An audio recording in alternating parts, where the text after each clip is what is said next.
March the 17th, 1940, RAF Debden Airfield, Essex. Flight Lieutenant James McKnight walked toward his Supermarine Spitfire Mark I through morning mist that tasted of salt air and engine exhaust. The 24-year-old pilot noticed immediately that the ground crew had painted something on his fuel cap, a small green marker, bright as spring grass against the aircraft's grey-green camouflage.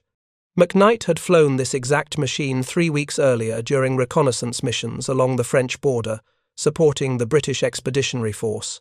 Back then, his Spitfire had performed adequately against Messerschmitt Bf 109s, though German fighters retained troubling advantages in dive speed and sustained climb.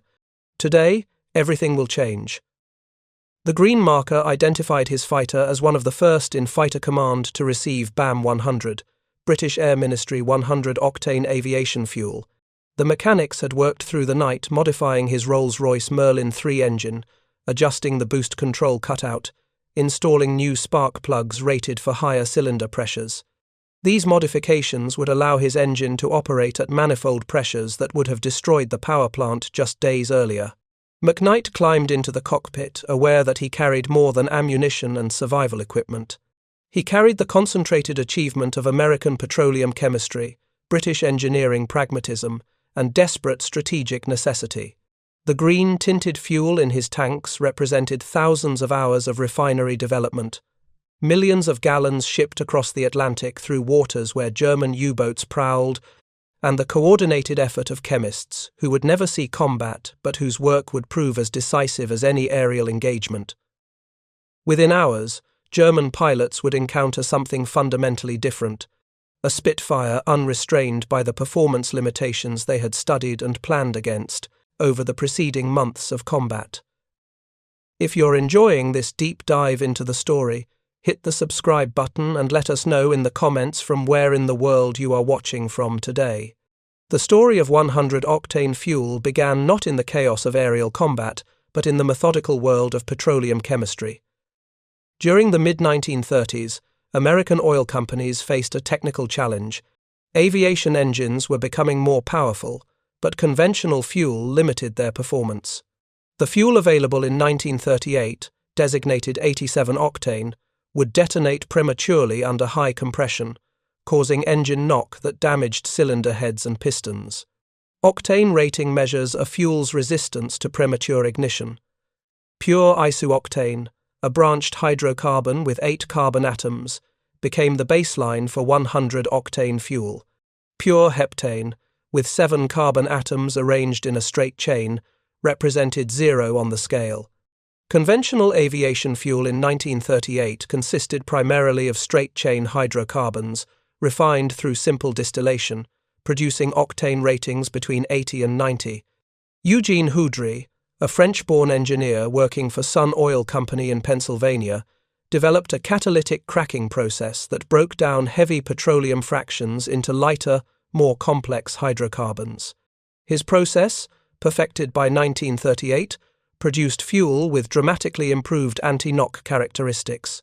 Simultaneously, Shell Oil Company, under the technical advocacy of Lieutenant Colonel James Doolittle, who had left military service to manage Shell's aviation department, developed complementary refining techniques using tetraethyl lead additives and specific aromatic hydrocarbons.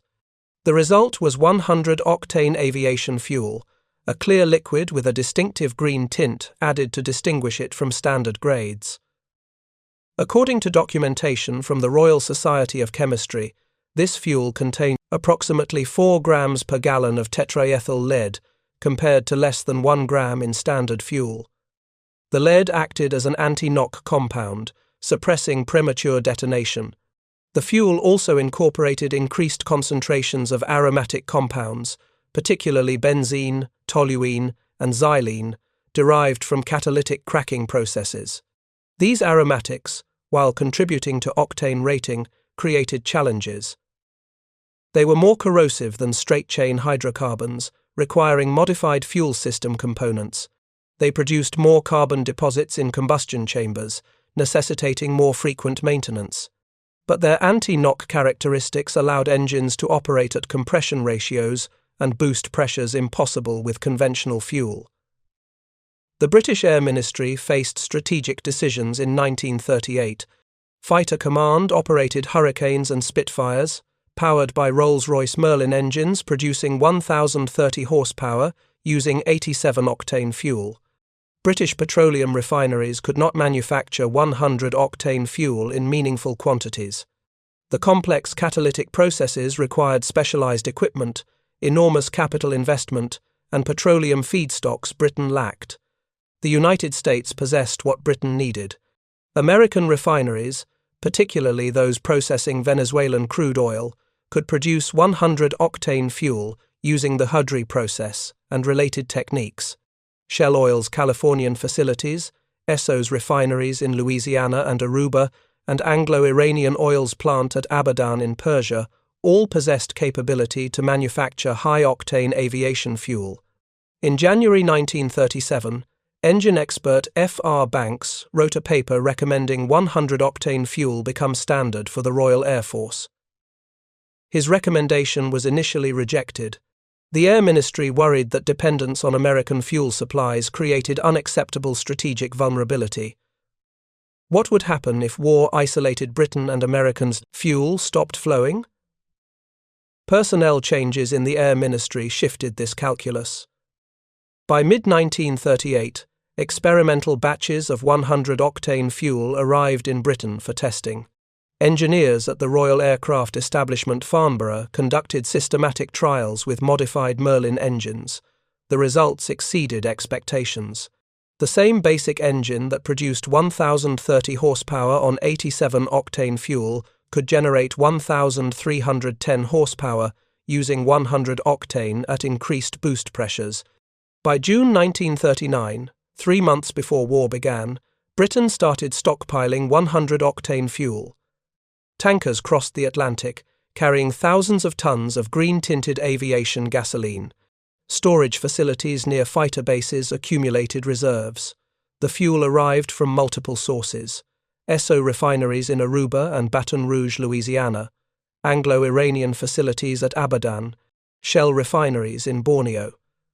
According to captured German documents analyzed after the war, approximately half of Britain's 100-octane supply came from non-American sources by November 1940, but stockpiling fuel was insufficient.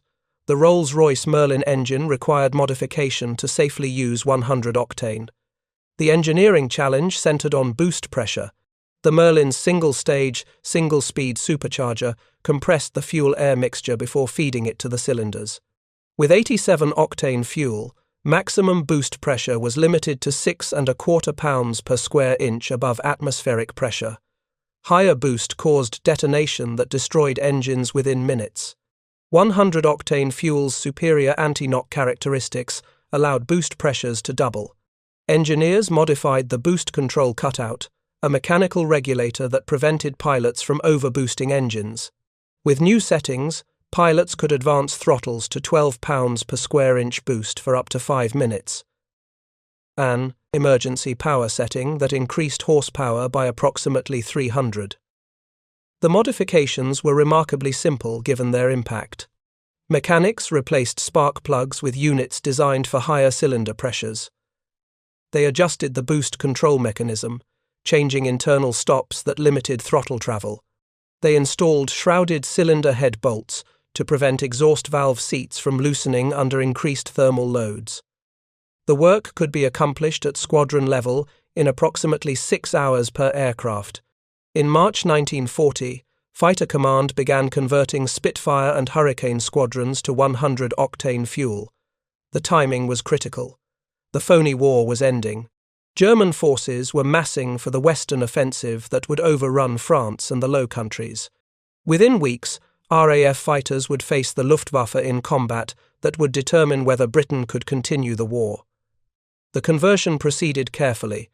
Initial supplies of 100-octane fuel were limited, requiring strict rationing. Fighter Command converted squadrons sequentially, starting with units most likely to encounter German fighters. Number 19 Squadron at RAF Duxford, flying Spitfires, received 100-octane fuel in early March. Number 65 Squadron at Hornchurch converted by mid-March. Hurricane squadrons followed similar timelines.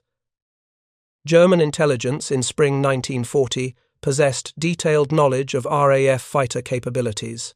Luftwaffe pilots, who had fought in Spain during the Civil War, then in Poland and France during 1939 and 1940, developed comprehensive tactical understanding. They knew Spitfire maximum speed was 362 miles per hour at 19,000 feet using 87-octane fuel. They knew the aircraft could climb at 2,600 feet per minute at sea level. They knew its service ceiling approached 34,000 feet, though performance degraded, significantly above 28,000. These performance parameters shaped German tactical doctrine.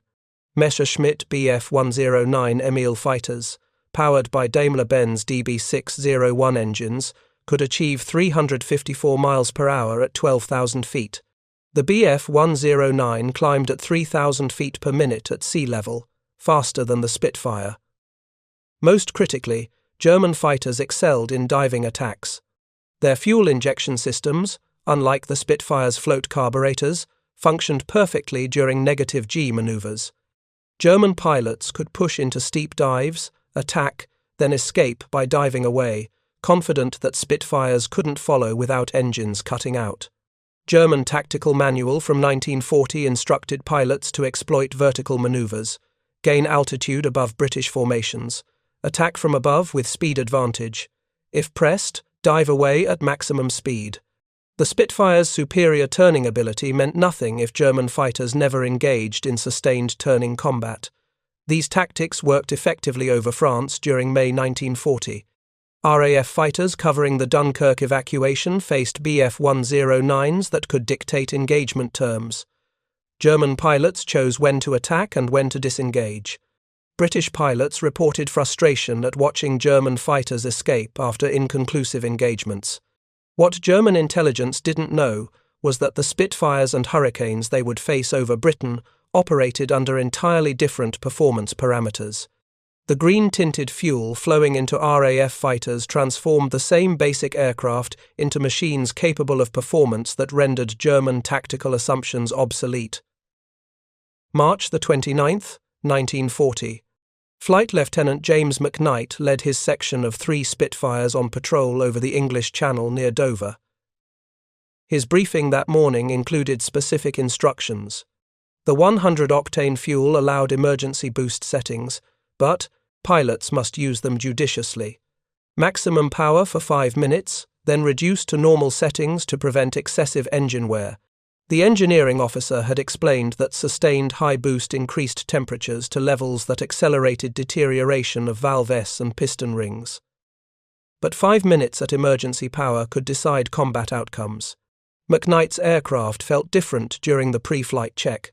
The engine started with its familiar roar, but when he advanced the throttle during run-up, the Merlin responded with authority he'd never experienced. The boost pressure gauge climbed past the red line that previously marked maximum settings. At 12 pounds per square inch boost, the engine produced power that made the entire airframe vibrate with restrained energy. Climbing toward patrol altitude, McKnight experimented carefully. At 8,000 feet, he advanced the throttle to maximum continuous power, watching his airspeed indicator climb. 350 miles per hour, 360, 370. The aircraft continued accelerating smoothly, reaching 385 miles per hour in level flight at just 8,000 feet. With 87-octane fuel, this same aircraft had topped out at 340 miles per hour at similar altitude. The performance improvement wasn't subtle. It was a transformation. Squadron records from April 1940 documented systematic testing of 100-octane equipped Spitfires. At 10,000 feet, maximum speed increased from 355 miles per hour to 394 miles per hour. At 20,000 feet, speed rose from 362 miles per hour to 396 miles per hour. The improvement was consistent across altitude ranges, approximately 30 to 34 miles per hour faster depending on height. Climb rate improved proportionally. With 87-octane fuel, Spitfires climbed at 2,600 feet per minute at sea level, decreasing to 2,050 feet per minute at 15,000 feet. With 100-octane fuel and emergency boost, climb rates increased to 3,000 feet per minute at sea level, maintaining 2,400 feet per minute at 15,000 feet. These numbers represented tactical revolution. German Bf 109 pilots, who had grown accustomed to holding altitude advantage, would discover British fighters climbing to meet them with performance that matched or exceeded German capabilities. German pilots who relied on diving escapes would find Spitfires maintaining pursuit through maneuvers that previously guaranteed safety. The strategic situation in April 1940 was deteriorating rapidly. German forces launched their Western offensive on May 10th, overrunning the Netherlands, Belgium, and Luxembourg before driving into France. The British Expeditionary Force and French armies attempted defensive stands that collapsed under coordinated German armour and air power. By late May, Allied forces were retreating toward Dunkirk for evacuation. Fighter Command faced impossible demands: support the evacuation at Dunkirk, defend British airspace, maintain reserves for the invasion everyone knew was coming. Hurricane and Spitfire squadrons flew multiple sorties daily, engaging Luftwaffe bombers and fighters over the Channel and French coast. German pilots during late May and early June 1940 reported confusing encounters. Spitfires that had been relatively easy to evade weeks earlier were suddenly faster, more aggressive. Messerschmitt pilots attempting their standard diving escape maneuver found British fighters staying with them through extended high-speed chases. Several experienced German pilots filed after-action reports noting that Spitfire performance seemed inconsistent, as if different aircraft had different capabilities. They were correct. Not all Spitfire and Hurricane squadrons had converted to 100-octane fuel by late May. Some units still operated on 87-octane while supplies of the new fuel accumulated. German pilots encountering squadrons with 100-octane fuel faced entirely different opposition than those engaging units still using standard fuel. This inconsistency would resolve by July 1940. By the time the Battle of Britain formally began on July 10th, all frontline Fighter Command squadrons had converted to 100-octane fuel. German tactical assumptions, based on combat experience from May and June, would prove catastrophically wrong during the crucial battles of July through October. The fuel itself was a remarkable substance that embodied industrial capabilities Germany could not match. Each gallon represented complex chemical processes. Catalytic cracking broke petroleum into lighter fractions. Alkylation combines smaller molecules into branched hydrocarbons. Polymerization created specific aromatic compounds. Tetraethyl lead was synthesized and blended in precise concentrations. The entire production chain required specialized equipment, trained personnel, secure facilities, and reliable feedstock supplies. American refineries produced 100-octane fuel in quantities that British planners found almost difficult to comprehend. By summer 1940, monthly shipments to Britain exceeded 4 million gallons. Anglo-Iranian facilities at Abadan contributed another 2 million gallons monthly. Shell refineries in Borneo, still outside Japanese control in 1940, provided additional supplies. The total flow created stockpiles that allowed Fighter Command to fuel every front-line fighter without rationing. Germany's petroleum situation was fundamentally different. The nation possessed virtually no domestic oil production. Synthetic fuel plants using the Fischer-Tropsch process converted coal into liquid hydrocarbons, but the method was complex, expensive, and produced fuel of variable quality. German aviation fuel, designated B4, was rated at 87 octane, identical to the fuel RAF fighters had used before March 1940. German chemists understood high-octane fuel chemistry. They had developed limited quantities of C3 fuel, rated at approximately 100 octane using German testing methods. But C3 fuel required resources Germany couldn't spare. The synthetic process consumed enormous amounts of coal and electrical power.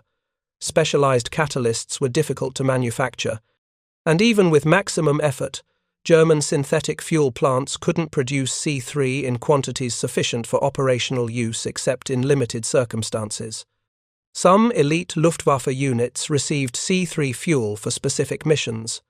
The Messerschmitt Bf 109E4N variant used the Daimler-Benz DB601N engine with increased compression ratio designed for high-octane fuel, but production of both the engine and compatible fuel remained limited throughout 1940. Most German fighters operated on standard B4 fuel, accepting the performance limitations it imposed. The strategic asymmetry was profound. Britain, despite being an island nation under siege, possessed more high-performance aviation fuel than its fighter force could consume. Germany, despite controlling continental Europe, struggled to manufacture sufficient quantities of inferior fuel to meet minimum requirements. The difference reflected fundamental economic realities. Britain had access to global petroleum supplies and American manufacturing capacity. Germany relied on synthetic production that couldn't scale to match demand. May 27, 1940, Oberleutnant Werner Mölders circled 18,000 feet above the beaches of Dunkirk, watching the chaotic evacuation below. The 30-year-old German ace, already credited with 14 confirmed victories, commanded Jagdgeschwader 51's 3rd Group. His Messerschmitt Bf 109 Emil had performed flawlessly during the French campaign, and Mölders had developed absolute confidence in both his aircraft and his tactical doctrine. Below him, British destroyers and civilian vessels crowded the harbour, while thousands of soldiers waited on the beaches. Luftwaffe bombers struck the evacuation fleet methodically, and Mölders' fighters provided top cover against RAF fighters attempting to protect the withdrawal. During the past week, he had engaged Spitfires and Hurricanes multiple times.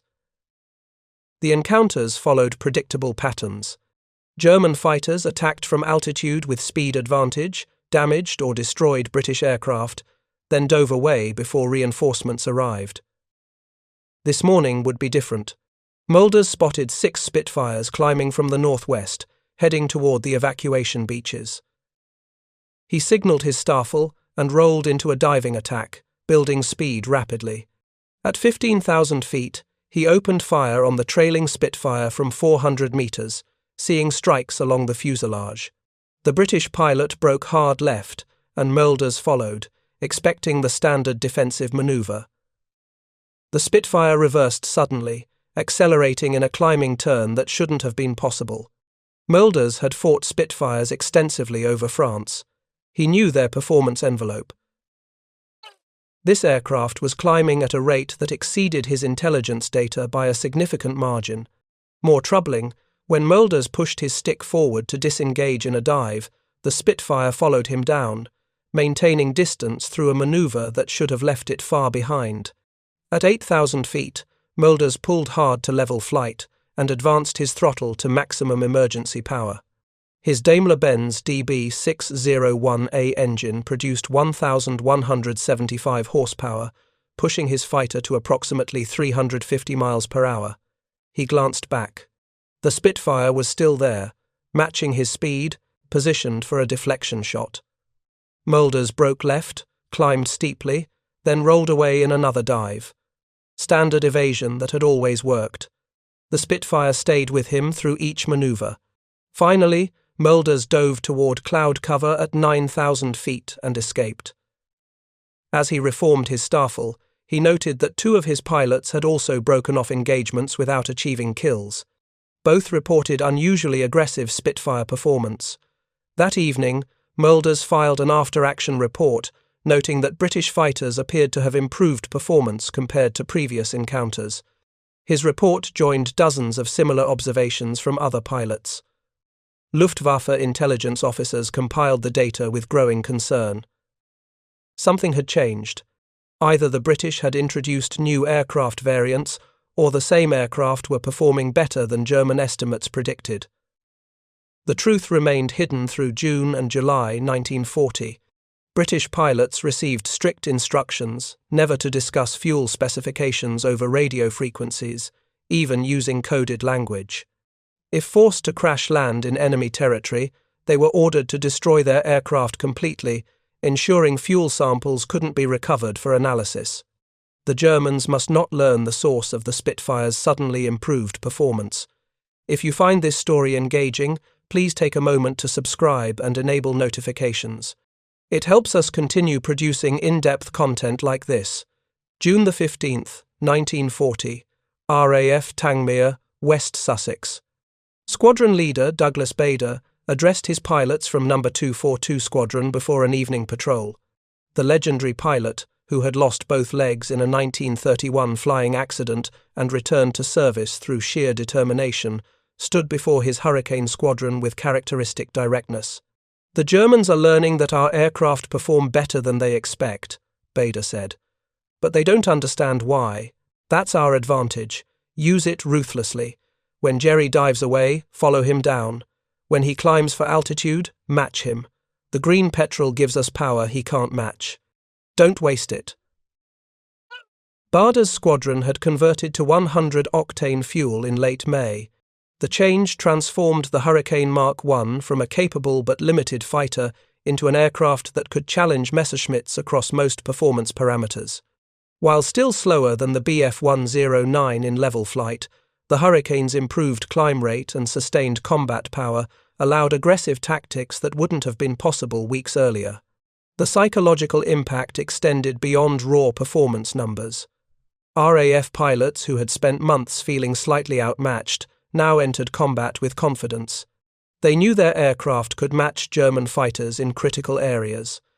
They understood that German pilots who had grown accustomed to easy disengagement would find themselves trapped in combat they couldn't escape.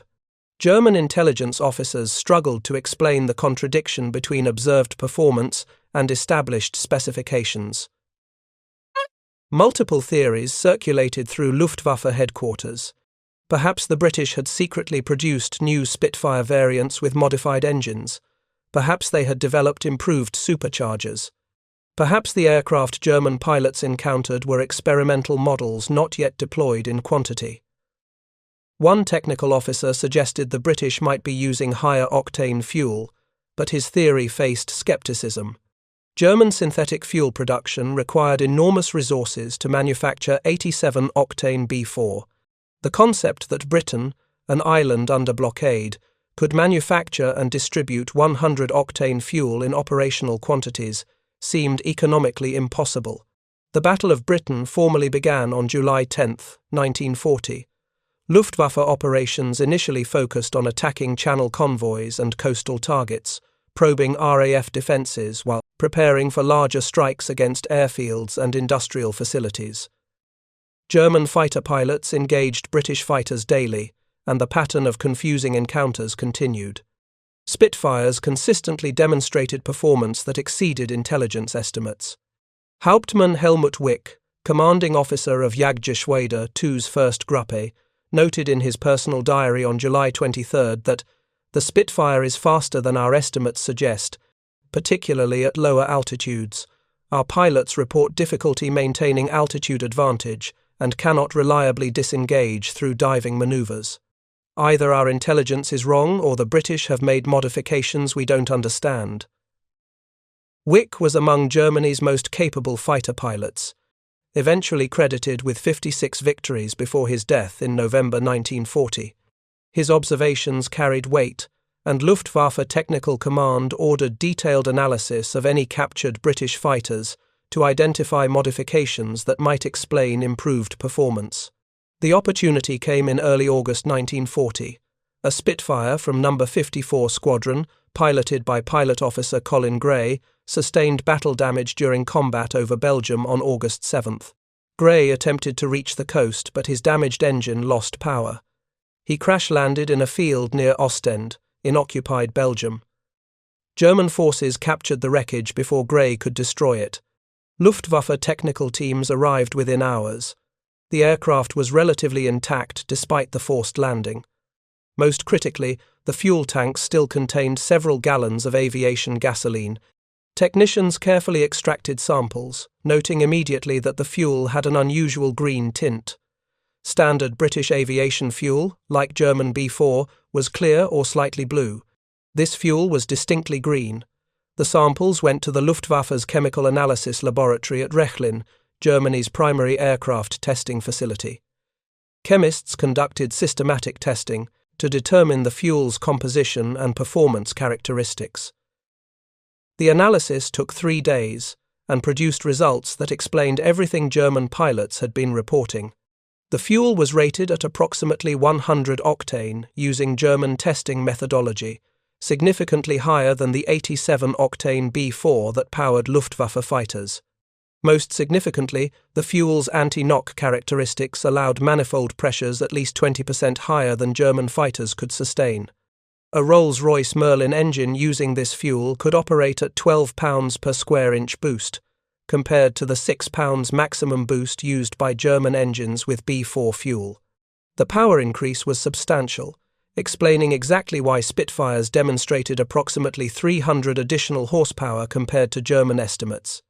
The report reached Luftwaffe High Command on August 11, 1940.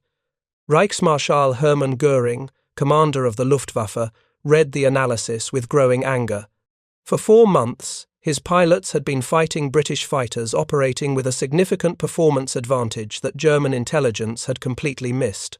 The fuel discovery explained mounting German losses and the failure of his fighters to establish air superiority over the Channel. Göring demanded explanations. How had British refineries produced 100-octane fuel in operational quantities?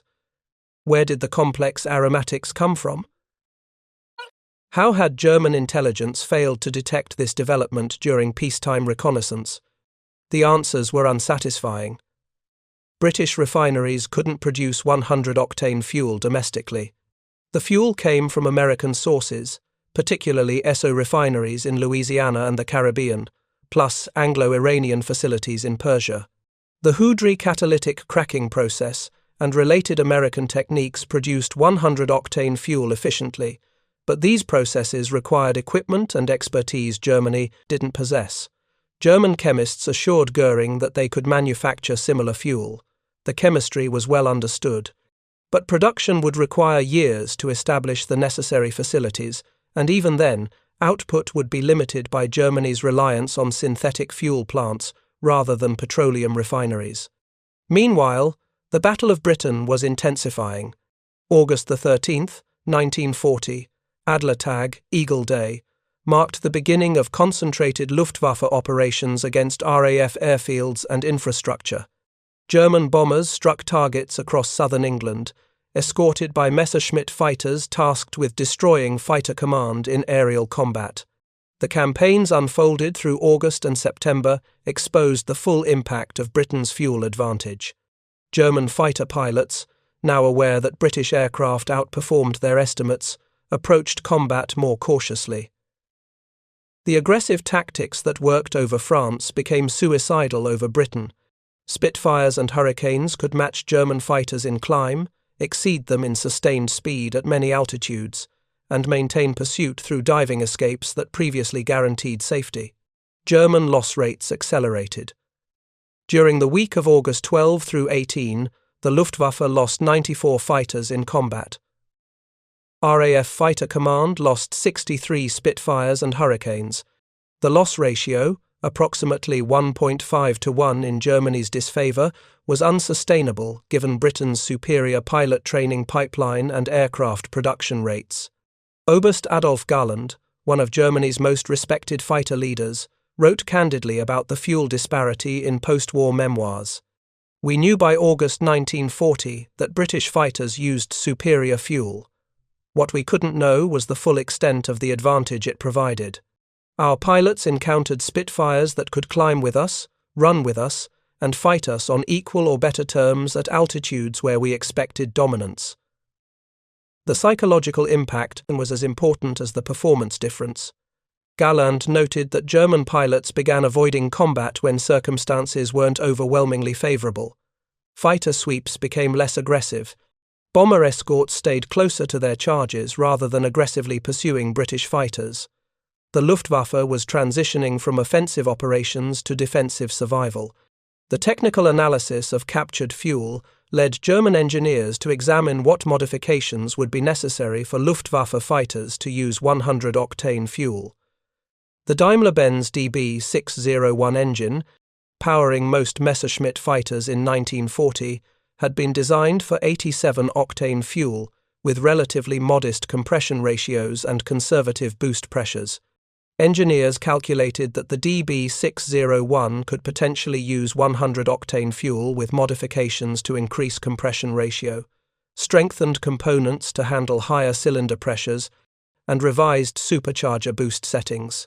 The DB601N variant, introduced in limited numbers during late 1940, incorporated these changes and was designed specifically for C3 fuel. But the DB601N suffered from reliability problems. The increased compression ratio made the engine sensitive to fuel quality variations. Any contamination or octane degradation caused severe knocking that damaged pistons and cylinder heads. German synthetic fuel production, operating under constant pressure from strategic bombing and resource shortages, struggled to maintain consistent quality even for standard B4 fuel. Producing C3 in sufficient quantity and consistent quality proved impossible. By September 1940, fewer than 200 DB601N engines had been produced. Most remained in Germany for testing or were installed in experimental aircraft. The vast majority of Luftwaffe fighters continued using standard DB601 engines with B4 fuel, accepting the performance limitations this imposed. Meanwhile, Britain's 100-octane fuel production and distribution system operated with increasing efficiency. Monthly shipments from American refineries exceeded 5 million gallons by September. Storage facilities near fighter bases maintained reserves sufficient for sustained operations. Fighter Command could fuel every sortie with 100 octane without rationing or conservation measures. The contrast represented fundamental differences in industrial capacity and global resource access. Britain, despite being under siege, tapped into American petroleum industry capabilities that dwarfed Germany's synthetic fuel production. The United States in 1940 possessed refinery capacity exceeding Germany's total petroleum throughput by a factor of 10.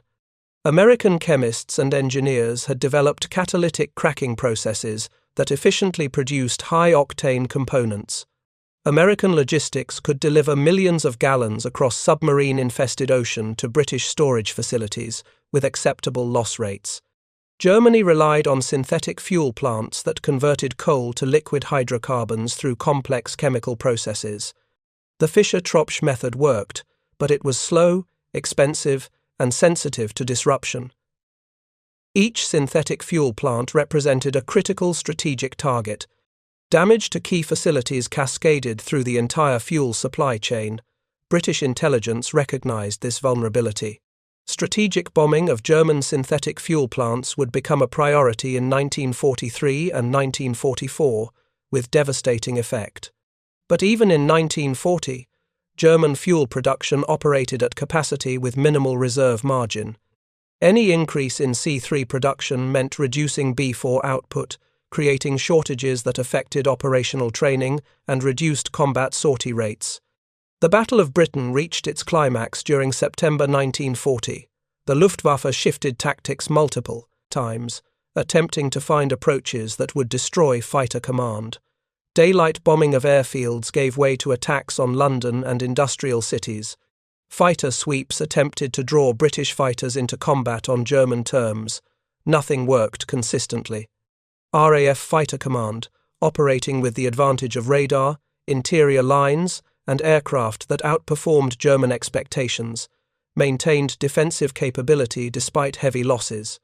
The 100-octane fuel advantage wasn't decisive by itself. British pilots' skill, radar-directed interception, fighting over friendly territory where downed pilots returned to service, and numerical advantage in pilot training throughput all contributed critically. But the fuel advantage amplified every other British strength.